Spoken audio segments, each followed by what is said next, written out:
A lot of people may not know, it's hard to believe, know Joan Tavolott. And if you don't, you're going to. Right? You have to listen to, because she's very soft-spoken. I can project my voice. I have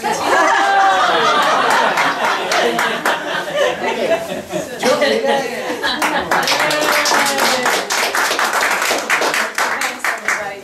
I'm Joan Tavolott. I've been a member of White Canes probably, I don't know, 8 or 9 years since I moved out to Suffolk County. Everything's happened in my life since retirement. Growing up, I was like any normal kid. I love to color, I love to draw. My father built us a table down in the basement that was immense. And my mother would just send us down there and we'd be down there for hours drawing and sketching and making paper dolls and making outfits for the paper dolls and, you know, all that kind of stuff. The best present at Christmas was always the box of brand new Crayolas. The smell still does something to me when I get a hold of it. My parents encouraged us in art. My father was a printer. He wasn't an artist by any means. I had an aunt that was a graphic artist, and she was she was unmarried for a very long time when I was young. And she always encouraged us in any of the arts, and music, and everything, dance. I saw my first Broadway play with her. She'd take us to museums, art museums, Museum of Natural History, anything like that. But because my father was a printer, and he did what he explained to me when I was a kid, he was a compositor, and he was in charge of setting up the type on pages. So he showed me from a very early age how to set up a page, how to find the middle of whatever line you're putting in, find the middle letter and put the letters in from the sides. And any time I did a poster or anything, that's how I composed it. He also, because he was a printer, had access to lots of paper. So we were never lacking for any kind of paper, because anything they finished, you know, any job they finished, he brought home the papers. I didn't have any formal art training in high school or college or anything like that. Anything I did was pretty much on my own. The first thing I did, I took one art class in college. That was an acrylic painting class. I don't know whether it was the acrylics I didn't like or the fact that it was on a Monday morning at 8 o'clock that I didn't like. I think a little bit of both. But that was pretty much the only real painting class I did. I started maybe in the early 70s. My sister and my brother had a ski house that they rented up in Vermont. I didn't ski, I didn't like the cold, I don't like falling down, so I brought a sketchbook. And I did charcoal drawings of trees, and I'd sit in the ski lodge and sketch people. You know, any views out the windows. You know, all my friends were my victims at the time. That's my brother. Some of them looked like the people I was sketching, some didn't. I also sketched in ink. I do better now. Early 70s, I would think. I think this, I don't know, one of them had a date on 77. So I would sketch beach houses, make a bit of plans, you know, anything I had. I liked working with pen and ink, and you notice there was no color in anything yet. And it took me a while to really get into color. Like I said before, I was a New York City school teacher. I taught anywhere between 3rd and 6th grade. I can say it now, monsters. I taught in Far Rockaway, which was a very rough neighborhood, and you know, it was what it was. I hated doing art with the kids. It was what it was. Because it was a mess. But the kids loved it. Every once in a while I would sit when we had free time and I would draw them. And that they absolutely loved. I worked for a couple of years, and then New York City, of course, had their budget crisis, and they did layoffs. And everybody was very upset, and I was so excited. So one of the things I did was I signed up for a life drawing class at the Brooklyn Museum. I knew nothing about Brooklyn. I didn't even know how to get to the Brooklyn Museum, but off I went. And I liked the class so much that I made sure the night before I was having the class to take the phone off the hook, because collecting unemployment, I had to be available if the school called to go in and sub, and I didn't want to sub that day. And I knew, the secretary at the school would give me a hard time. So I would do that, and off I went to the Brooklyn Museum. And we did life drawing. I brought a couple of the news that I did. This was the one of them I used to have hanging in my bathroom, but I don't know where you are. And I did a little bit of charcoal drawing, but not much. When I took the life drawing class, the instructor had everybody working in charcoal. And I'm one of those who rests their hand on the paper, and I would smear everything. So his suggestion was to me was, get rid of the charcoal, work in pencil, which, worked fairly well. The instructor would travel to the Brooklyn Museum on the subway. And he would come in with sketchbooks filled with sketches of people on the subway. And I thought that was such a fantastic thing to do.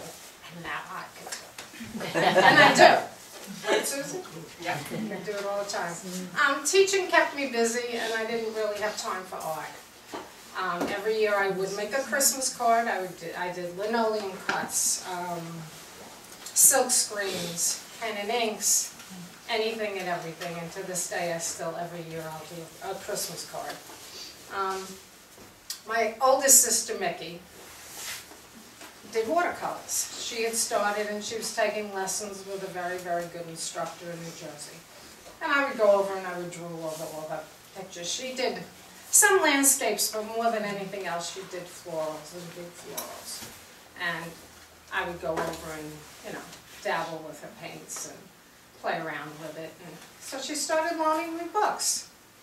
And I read the books, I watched videos, I watched anybody and everybody that was doing watercolors on TV. And I said, well, maybe I'll sign up for a watercolor class. I did do one adult ed class, typical of my luck. We did a semester, and he moved to Florida. So that was the end of my art lesson. But I think working and reading the books and watching the demonstrations on TV and the videos that I did are what helped me along. When I retired, I've been out here about 9 years.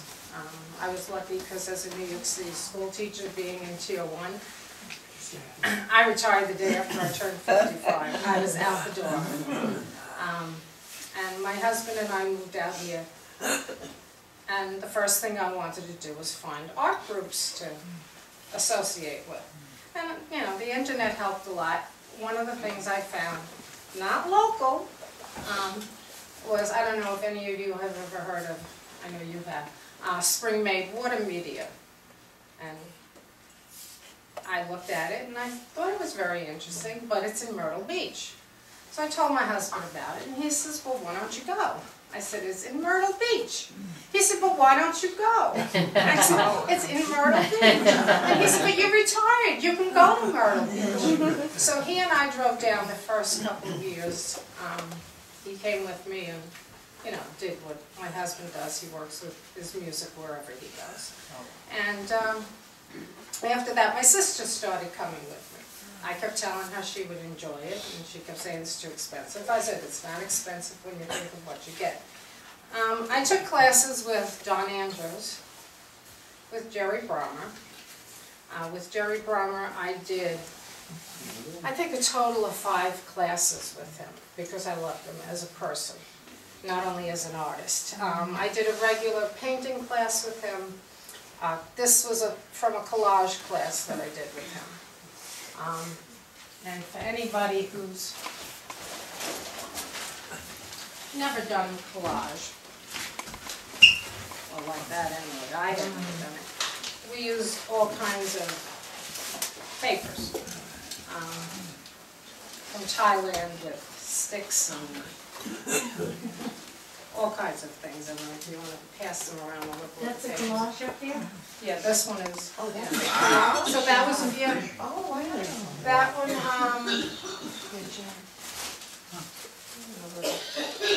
I thought I had another point, yeah. This one is also a collage that I did. Oh, wow. And it's just collage with white or off-white papers that are painted over Oh, with watercolors. amazing. Did you do each rock separately? Jerry probably told me how to do rocks, yeah. Yeah. Are you working with the camera as well? Am I what? What camera are you using? Do you use the camera as well for your pictures? I paint mostly from life. There are some. Sketching. This one was well, the collages you can't really do from life. It's a little too hard. That's Pemmican Point in Maine, and I did it from one of my photos. This is also, I believe, Maine. If you want to pass it around and see it closer. You can't even tell, just a little bit. That's amazing. But most of it, you know, like on this one, all the trees are collage, the rocks are all collage, the water's collage. The only thing I didn't collage on this one was the sky. That's great. And then he also does a stained paper collage, which takes a lot of organizing because you take the white papers that we're passing around and you tear them into strips and you color them with watercolors. You paint them and they have to dry.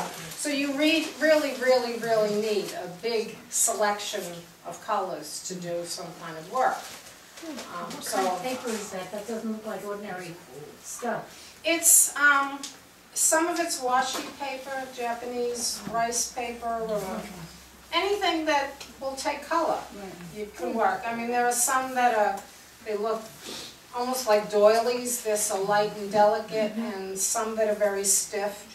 But in order to do the stained paper collages, you need a lot of paper stained ahead of time to work on, you know, with the colors. So I would do a bag of different colors and pull them out, and we adhered them with matte medium.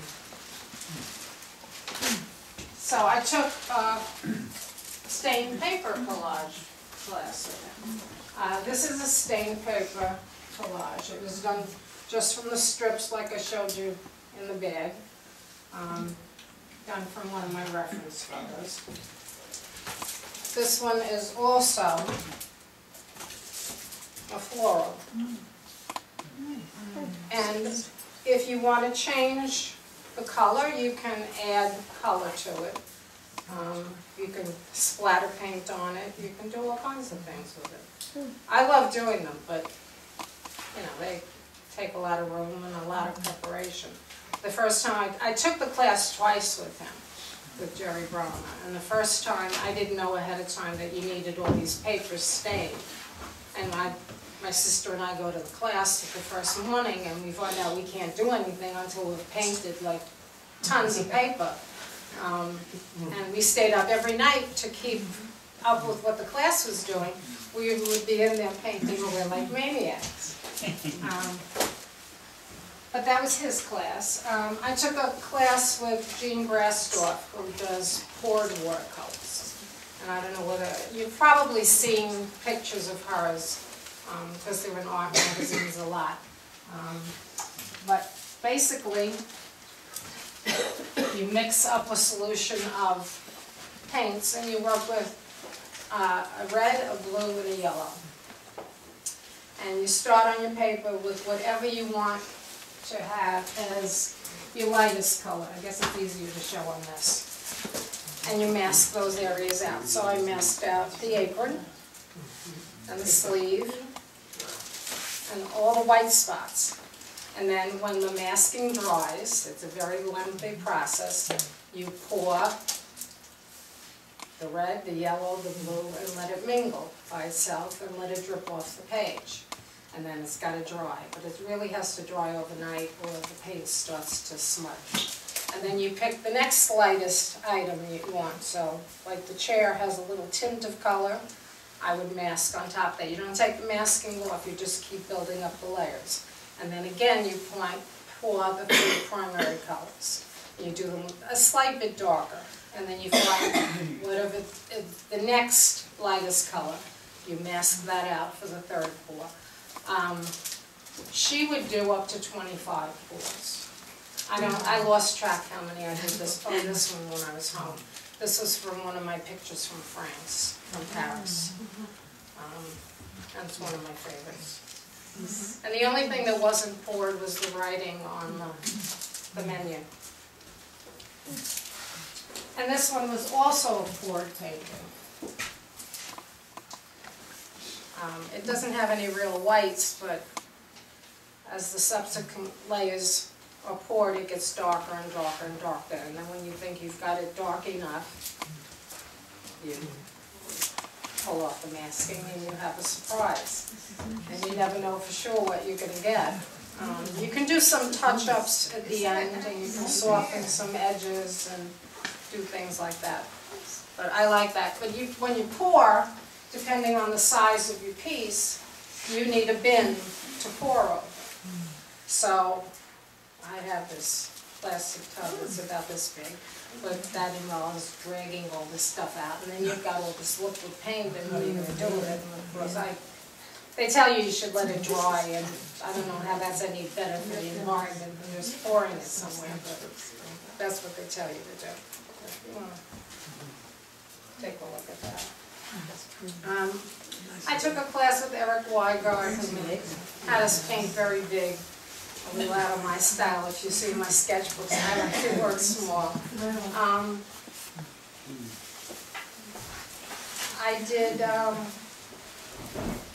I belong to a group online called Wet Canvas. And I know some people they have a big reference library of artwork that you can work, photos that you can work with. You know, they don't care that people have submitted. And the group does all kinds of crazy things. They do challenges, and I take part in a lot of things. And this is my way of practicing. One of the things they do is a scavenger hunt. And somebody hosts, and they pick they do it every 9 days. And they provide a list of 26 items that you have to look for and sketch. You can sketch them in pencil, you can do them in any medium. You can do, a simple line sketch, or you can do as an elaborate painting as you want to do. So when I sit at night with the TV on, I don't really watch TV. I sketch, and this is what I do. Little teeny tiny things, and I have sketched everything, including a toilet bowl.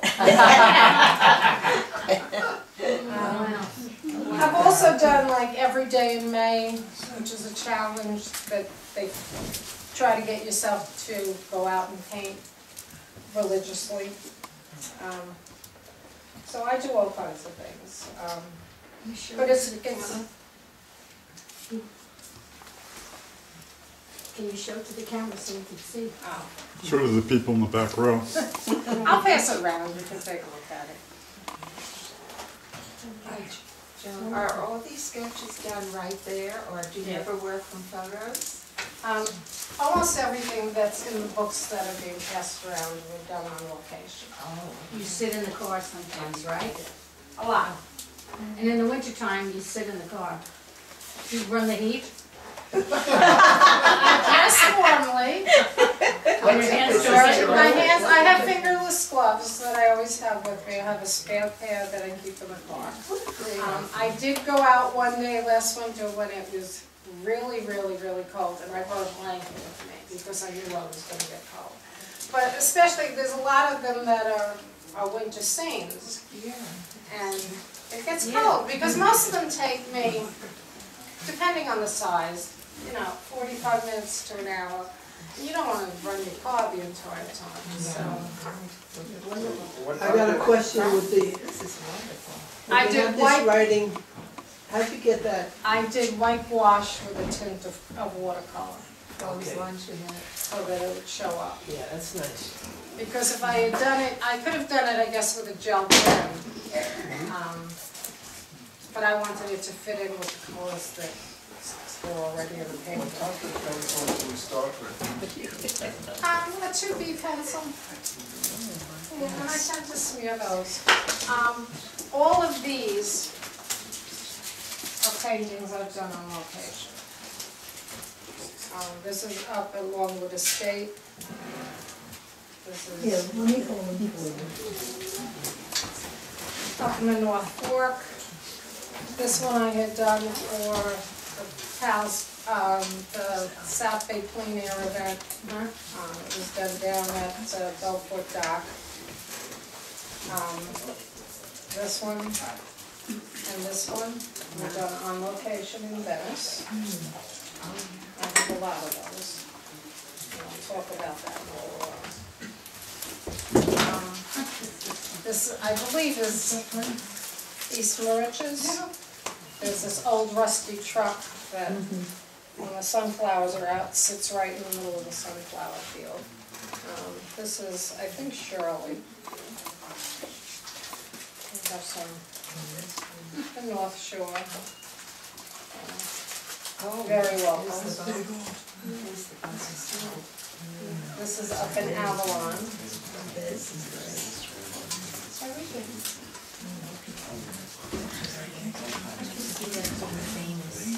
Yeah. This is one of my favorite places up in Maine. They have a good point, which is the same. Oh, that's Pepper's. And this one I sat on the rocks. I'm getting to the point where it's scarier and scarier to climb down on the rocks because it's harder and harder for me to get back up. But I'll go down a ways. I used to go all the way to the end of the point. I don't do it anymore.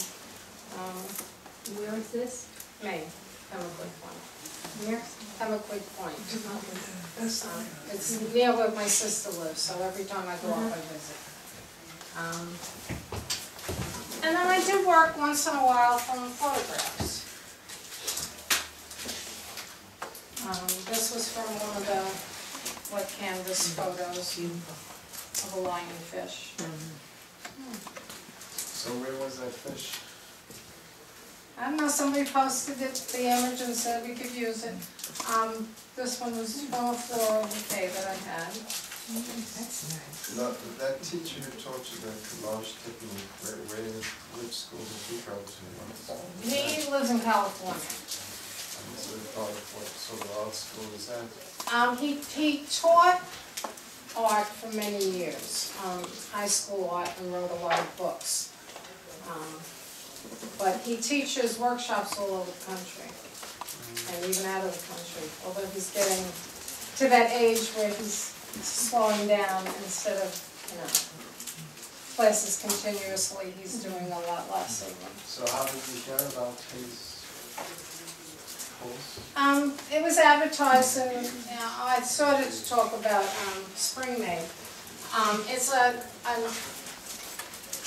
watercolor workshop, a water media workshop that's held down in Myrtle Beach. They hold it twice a year, every March and every October. And they invite, they have 3 weeks each time, and for each week there are anywhere between 4 and 6 instructors that come. And each teaches something different. And you sign up for whoever you want to take. And you can go to 1 session, you can go to 3 sessions, you can do whatever you want. And it's a wonderful place to go. Everything is included, your meals, cocktails every night. It's like going to camp with artists.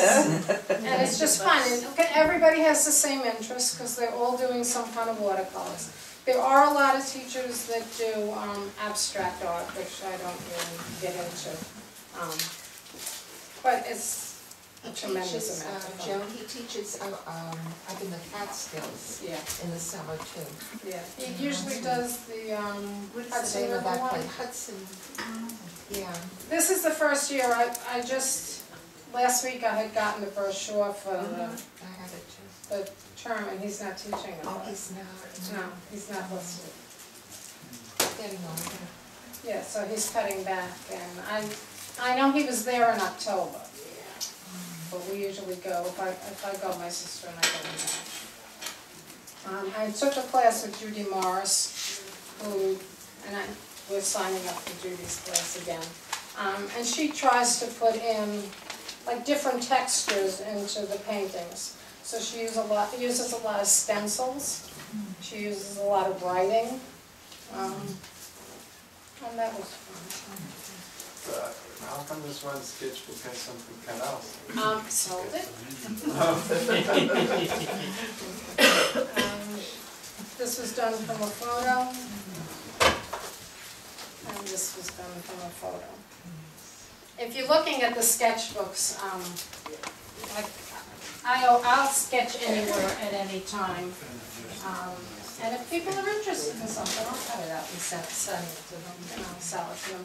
Somebody contacted me after Hurricane Sandy. I had done a painting of a stump, of all things. The tree had fallen down, and they came and they were cutting it up. So I was going around, I was around the corner from Dunn's house, like really lining up, repairing the wires. And somebody contacted me, they said they wanted something as a memory of the hurricane. They didn't live in New York, so we bought it. Okay. I've gotten to the point if somebody wants to buy something. I go out, the people here that know me, I go out almost every single day, no matter what the weather is. And I'll find something, and it's weird because you'll ride past the same places 50, 60 times, and one day it calls you to stop. It could be the lighting, it could be the time of year. This past week I did just about an autumn scene just about every day. And I don't work big, I work small usually. Your perspective is excellent.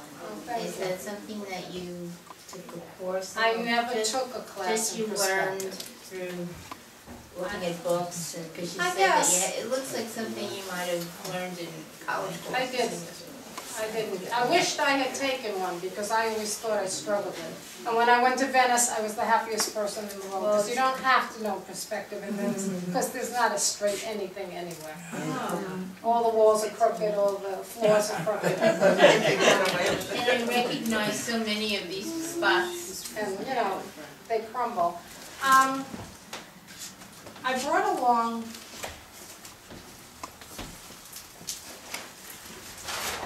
for those of you who have never painted outdoors, I brought along my backpack with what I take. This goes with me if I'm going to Europe on a trip or if I'm going down the street on a trip, no matter where I'm painting. And I have a collection of pens and pencils and all kinds of stuff. Erasers, which I most definitely need. Do you sketch every one of your things, or do you just paint? Every once in a while I'll go straight in with watercolor, but most of the time not. This is my favorite. It's a little parrot. So I can take it anywhere. If I went to Ireland and my husband and I went out a lot in the evening to the pubs to hear music. And I would sketch in the pubs. That looks anything? And I bring this along. I would bring a pencil and an eraser and Where's your water? And I have Beer. you could use beer, I guess. And I always bring a water brush. So you always have, if anybody who hasn't seen one, the barrel is filled with water. And so that's you have, enough? the whole thing is filled with water. But how do you mix it? You just squeeze it and let the To water put the run. next color on? Yeah? It works. You I mean, know? the only bad thing about the water brush is you can't get a very, very sharp point, or really dark colors, because you really can't control the amount of water. And, but it works, you know, it helps. And when I go away, I want to sketch every place I go. So I'll even take it, I was talking with somebody earlier today. I said I always bring my paints, at least the small, she said she checks her art supplies, you know, and they're under the plane. I said I can't do that. I want my art supplies with me because when I'm at the airport, I'm going to sketch. So, and I'll do it on the plane too. I have a, you know, if I'm going to travel somewhere, I have a slightly larger folding palette that I bring. And it's all dry paint, so you can bring it on a plane. You know, with no Is it problem. special kind paint? I use, Sneaky? no, I use winter making usually. And, you know, I squeeze them out ahead of time, let them dry. I bring along, I have a small travel brush that I take with me.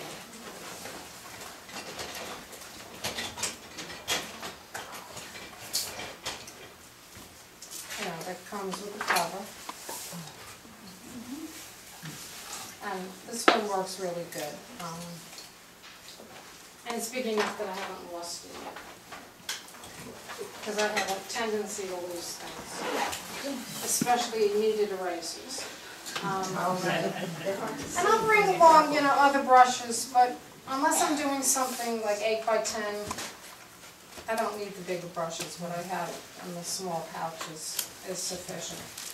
And I'll bring along, this is the sketchbook I'm using right now that I had made. And I did it from one single piece of watercolor paper. Oh my It's God. like, Oh, wow. That is amazing. Oh, you can't sell those though. you can't. So, you know, I'll open it up and I'll flip it to a board so it stays flat. I paint.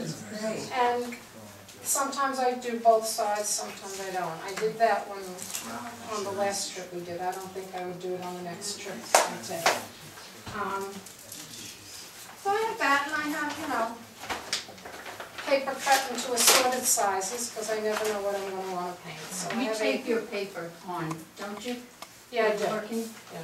with the painter's tape? Yeah, which every instructor that I've ever had has said, don't use that, use masking tape. I like it. No, the painter's tape doesn't rip the paper. Right. And I'll bring along a bottle of water and someone had one of these. I had a little stool that I would take with me that I got in Jerry's, not Jerry's, Pearl Paints when they were going out of business. And I paid all of $5 for it, and I got my money's worth. But it was tiny and it was low. This one, and I got to the point where I couldn't get out of the chair because it was so low unless I was near something that I can pull myself up on. But this is a regular seat height. It's not the most stable thing, so you have to be careful when you sit down on it. But it's high enough that you can sit on and get out of it without, you know. So do you hold the thing in your lap then? Yeah, yeah. You know, if I'm going out plein air painting with a group, Where was that purchased? I bought it online. But one of the people from the Patrick Sketch Club would have had it. So, but that's basically what I bring with me, you know, a supply of paper towels and a roll of tape, and it's enough to get me through. Your pens. Pens. I have a bazillion sketchbooks from my trips. The whole back here is full of them. My husband and I went to Italy in 2006 when I retired. That was our first big trip. And we landed in Rome, we went to Venice for 2 days, to the Cinque Terre, Sorrento, Positano, Capri, Tuscany, and back to Rome. And I started out when we were in Venice with larger paintings, 8 by 10s.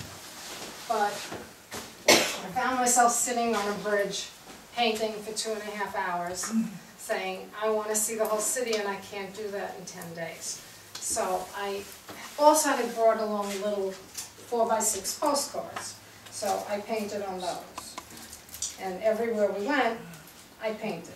In Tuscany, by the time we got to Tuscany, I took all the larger papers I had and with a very dull knife cut them all into 4x6s. So you can pass these around. So what did your husband do while you're painting? He composes music. My husband hears music in his head, and he has hooked up with a violinist that we met the first time we were in Venice, who's from Romania of all places, and he works with her. And she writes out his music for him because he can't write the music. He hears entire songs, and he can hear the whole orchestra in his head. So he's been doing that, and wherever we go, he brings his music along to work on. He'll work on lyrics or, you know, whatever.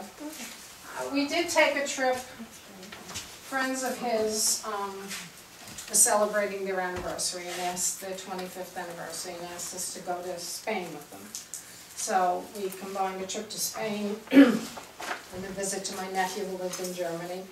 So I did some sketches on that trip, but it's much different when you're with other people who don't have that interest. You know, you just, they want to do something and you can't forever say, oh, I want to sketch. You just can't. So I did some, you know, it sort of worked. And then when I turned 60, I told my husband I wanted to go to Monet's garden. So he said, well, let's go. And my husband really hates flying, so if we're going someplace, he wants to go on the plane and not have to get back on the plane for quite a while. So when we go someplace, it's usually for a month. So we went to Paris, and I got my dream of painting in Monet's garden because it was close to Paris. It was like about a 45-minute ride on the train. And I did the bridges and the water lilies and the flowers. And we were there in October, so it was like sort of the end of the flowers. The wisteria wasn't on the bridge, but just walking into Monet's garden is an experience. My husband said that was the best part of the whole trip, experiencing that. So I was sitting there the day that we went and painting, and this couple came along, and they said, you know, people always stop and talk when you're painting. So the woman said to me, do you sell those? And I said, they're my souvenirs of my trip. And she said, yeah, but would you sell one? I said, they're the souvenirs of my trip. And she said, but I'd like to buy one. I said, I really don't want to sell them. I said, because this is how I'm going to remember the trip.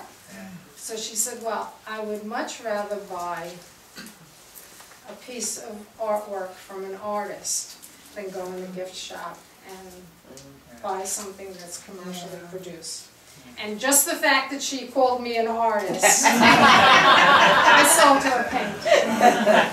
And they were on the end. You made her beg. They were on the end of a tour, cruise, I believe, and they were going back to Hawaii. So a couple of days later, I said to my husband, we're here. When am I ever going to get back to Monet's garden? I said, I would like to go back for a second day. I said, if you don't want to come, I said, I know how easy it is to get there. I can go by myself. So he says, okay, go by yourself. He says, but take the paintings you did the last time with you. And if somebody's interested in painting, double your price. And I sold. So I sold two while I was there. We also went to Provence, and usually when we travel, we stay, rather than in hotels, we find an apartment someplace. So I do a lot of research ahead of time on the internet to find some place that's convenient that I can explore from. So I think I drove to every little town that was anywhere near where we were staying. And the paintings that goes with all the music and all that. And then my husband wanted to go back to Venice again and work with the musicians. So we went, and I should pass some just straight to the back of the room. And all of these books are little paintings that I did on those 2 trips. And I would go out, I went from 4x6s, I did some 5x7s, but I would go out every morning, and I would pick some location in Venice and sit and paint, and I would do usually 2 paintings, and then I would take my stuff back to the apartment. I would get on the Vaporetto, and I would go to the beach. It was, you know, it was a great life. You would always sit on your little stool? Yeah. Yeah. The first trip I didn't have it, and it was too hard. Yeah, There's 'cause you never can't stand up. never a bench where you want it to be. I'll pass these back. I'd like to be the person that sells you the books. All the sketchbooks.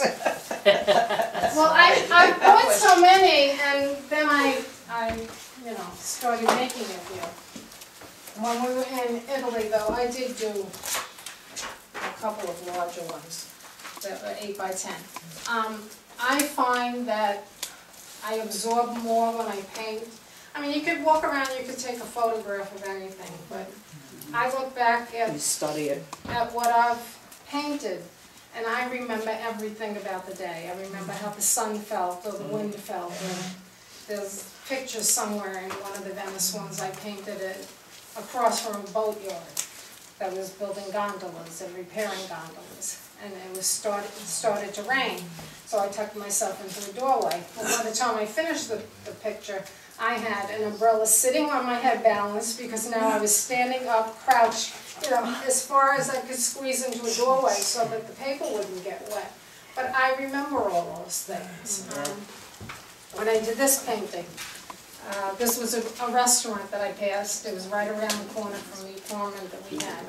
And I would pass it, and I said, oh, I'm going to paint it someday. So one sunny day, I went and I put my chair down and I started painting.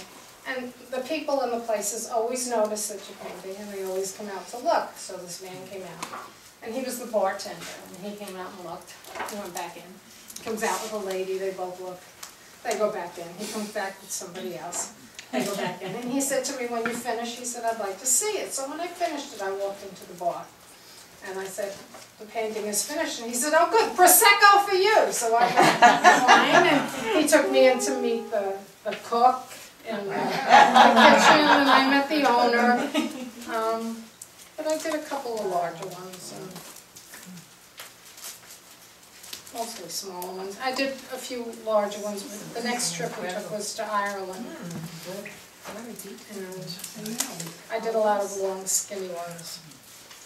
When you do the small ones, do you ever decide that you'd like to do it in a larger size? I think about it, I never do it. You never do it? There's something about the freshness of it there. There's my nice one. And She hasn't. this one, it was a lighthouse that I got directions to go to when we were in Dingle. And I said, well, I'm going to go. And I do go every place by myself. So I dressed and I take my backpack and my little stool and I'm off. And I start walking and they tell you, go down and make a turn here and go over the rocky stile and start walking and then walk along the cliff. Well, they didn't bother to tell me that I was not only walking along the cliff, but I was walking through a cow pasture. And there's these cows looking at me, and the cows are here, and the path is here, and the water is here. But I kept on going. I had to climb through a fence. But I got where I was going. What else do we have? This is the more Venice ones. This was the trip to Ireland. this photo, I have to find the other one. I did little tiny ones in all the cities we went to. How did you print this one up? Because it says painting to this one. So do, Hundreds. it's written on it. I had the computer and I printed it. It's like, and when I was in Ireland, I also did a sketchbook like this, which I started at Kennedy Airport. So I did a sketch of the plane and a woman sitting there, the food on the plane, the seats on the plane. Food? What food? You Well, gotta be kidding. what passed as food. Oh, And then, in almost every place we went, you know, in one of the bed and breakfasts we stayed in the pubs, I sketched the mussels we ate. And then the last page is the end of the trip. So I've got the plane again and somebody at the airport. But I met somebody on, my husband and I were away for September and October this year. And I met somebody on a ferry in Lake Como, and she said to me, I met a number of people who said that they were artists. There was not anybody sketching. There was not anybody painting. So people would come and they said, oh, I just did a workshop, a painting workshop in Provence. And I said, and have you been sketching since? No. And they're like in awe that I sit there and I sketch, and I sketch everywhere. So one woman said to me, she says, well, she says, I take photos and I absorb what I see that way. And I said, well, I paint, and that's how I absorb. My husband was going to work with a musician that he had worked with in Venice, who's now doing cruises.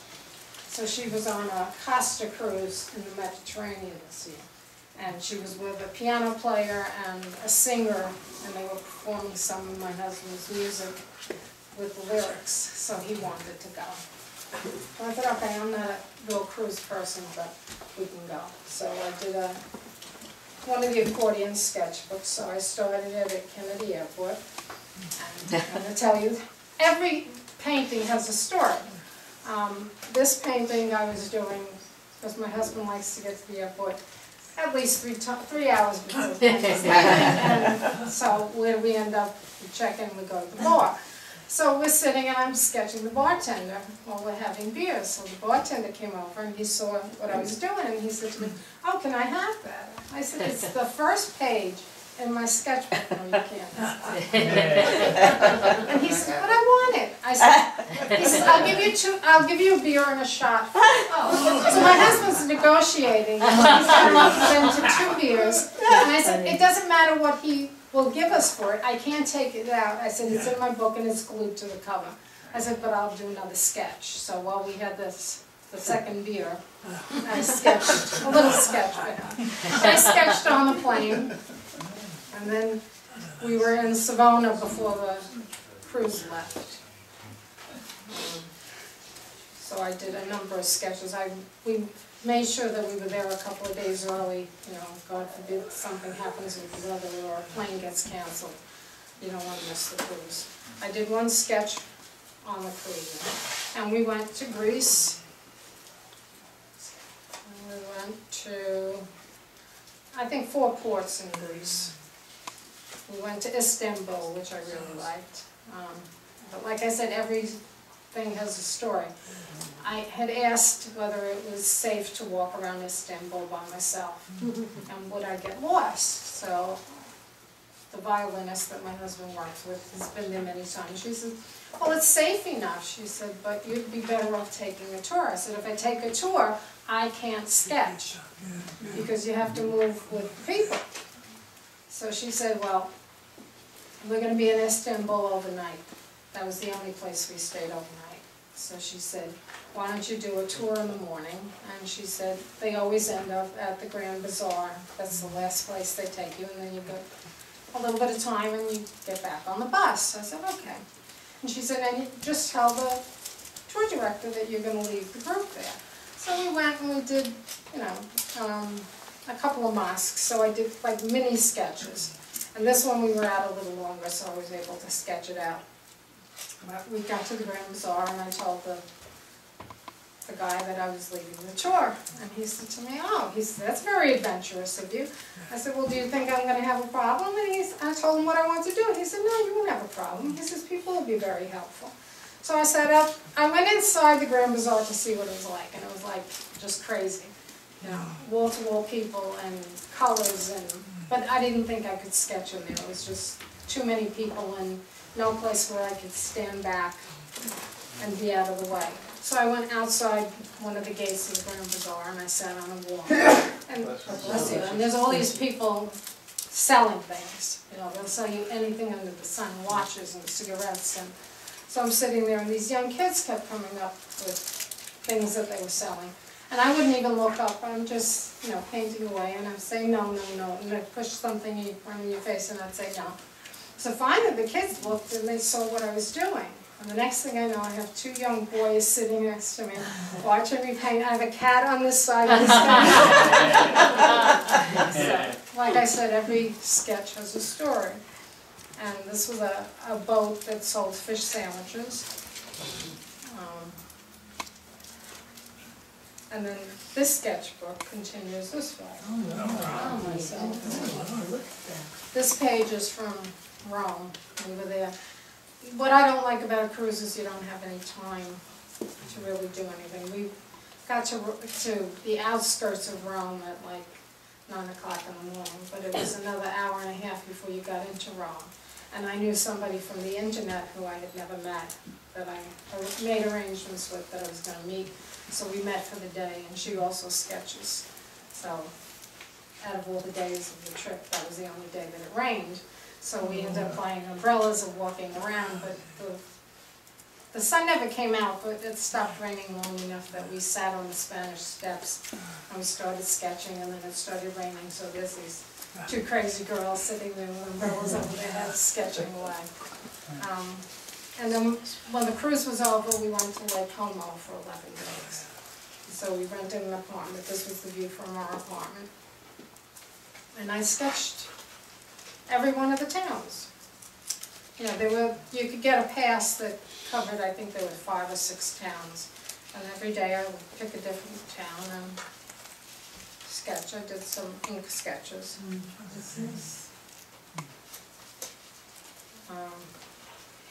And again, the last page. What kind of paper is that? This was Arch's paper. Watercolor. Yeah. But I learned not to do, the next book I do, if I make another one like this, I won't use Arch's. Because it cracks. So eventually all of these are going to separate and I'm going to have a problem. I'm going to probably have to tape them. But I did a sketch of the train station when we were leaving Verona, where we were staying in Lake Como.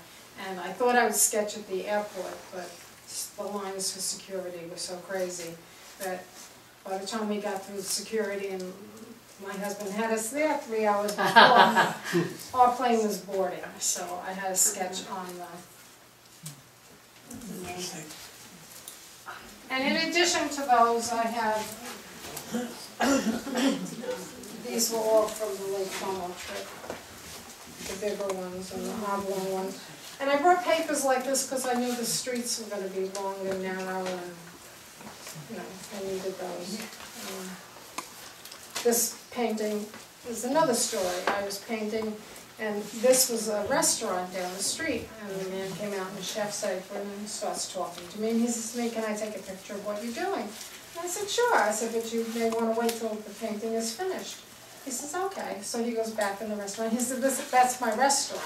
So he goes back in the restaurant, he comes back, and he looks at it again. And he says to me, when you finish, you come in, I'm going to make you lunch. Oh. So I went in and I was going to give him the painting, and he said to me, no, I just want a photograph of it. He says, I'll look at the photograph and I'll think of you. I said, okay, I'll look at the painting and think of you and think of your food. But when you meet nice people, everybody goes over and talks. So. And in addition to doing sketches like that, I've done a couple of very strange things. There's a woman named Roz Sendel who every April, in honor of April Fools, she gets people to do fake journals, where they imagine they're somebody either living in another time or, you know, living a life different than the life that you normally live. So I did it 3 different times. The first one I did, because we had been to Venice so often, and I knew Venice like the back of my teeth, it was called Angelina's Life in Venice. And it was writing about the day, and Angelina was the person that I pretended to be, who was a tour guide in Venice. She had gone to visit and never left, and she was an artist. So I have writing and little pictures, and all of these I did from sketches that I had done when I was there, but I did smaller ones and I put them together with that. So that was the Angelina story. And then I did, the next year, I said, well, what am I going to do this time? So I did a magic feather. And I found the magic feather, and if I held it and I made a wish to go someplace, it took me anywhere and everywhere I wanted to go. So I have the magic feather, and it was in a box, and it had directions, and I went to Egypt, and this I did mostly from the internet, and England, and, you know, sorted places. So I have sketches of everything. Did you ever consider publishing it? Yeah, I did, but that's other pains. I'm worried about publishing. And then the last one I did, I didn't do one this year. Last year was the last one that I did. I did a Chevy road trip. And I was driving down the east coast of the United States. And I had my husband come along, and, you know, for part of the trip, and he left. And then Susan joined me for part of the trip, and she left, and then my sister came. I didn't want to insult anybody. My sister came, so I did, you know, the Chevy convertible that we were riding in, and places we went to, Atlantic City and Lancaster, Pennsylvania. So it was a lot of research because I had to figure out what I was going to pass on the way. Washington, D.C.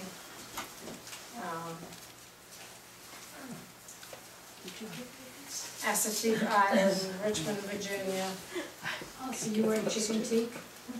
That's amazing, isn't it? Did you do the horses? Well, I was never there. This one was really a lot from, done on the internet, research on the internet.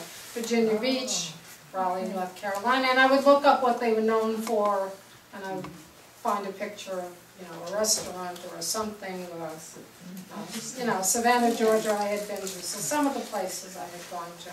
Now, this is a contest? No, she just does it, and I mean, people have imagined that they were their pet, so they'll do a story from the vantage point of the cat or the dog, or as a younger version of themselves. But, you know, it was interesting to do. How long did it take you to do something? I did it every day through the month. So there's this one has an entry for every day. It's interesting. Very nice. How many of your pics are you putting on like the email or website you have? Oh, almost everything that I do goes in my blog. This is I'm exhausted. So I either travel in real life or virtually, pretty much. Do you know what I noticed so much about everything that you've done? There are no mistakes in your books. I have done so many things where I've just ripped it up and threw it away. Your books Every are once all, in a while that happens. you're kidding. Well, I usually make it work somehow. they're incredible. She's kind to herself. Those are the ones that you sold, right? The ones that you did. Oh, I sold mine. You can have Mistakes, yeah. Well, she's kind too. Okay. She doesn't worry about it. If you I have think you're going to be famous. What? I think you'll be famous. Oh, that would be nice. You know, Already, I think you're This already may be my famous. 5 Well, minutes or We Susan call and her I Jill were over Sell a 5 lot minutes. now. When you do your blog, how does a person like Cameron have a blog? How do people I'll give you my card. It's on your card. Yeah. So I've tried lately to get more active with what paints I come for. I didn't bring any of the portraits, Yes. but I've been coming for the sketch night that they have here. Sometimes I make it once a month, sometimes twice a month, but this is the first year that I've really made an effort to get here. Some night you'll see me for critique night, but it's hard. I belong to so many art organizations and I'm on the board for South Bay. So I have to go to the board meeting and I have to go to the general members meeting. So it's a lot of days. My husband never sees me at night. There are weeks that I have something going on every night. So it's hard. You know, when we travel, we escape. And then you do all this besides. Yeah. But, you know, I'm retired and I have no kids. I have nobody I'm responsible for. So I just do this and I enjoy it. Sure. You know, once in a while I'll go over. My sister lives in Jersey. She doesn't drive on highways. So she and I will do an art day, but anytime we do an art day, I have to go to her. She doesn't come here. And, you know, we'll spend the day, we'll watch a DVD or we'll watch something or drag her out painting. She's not a real clean air painter like I am, but she'll come out with me. You know, we've done sketching in all kinds of crazy locations. Anyway, that's my story.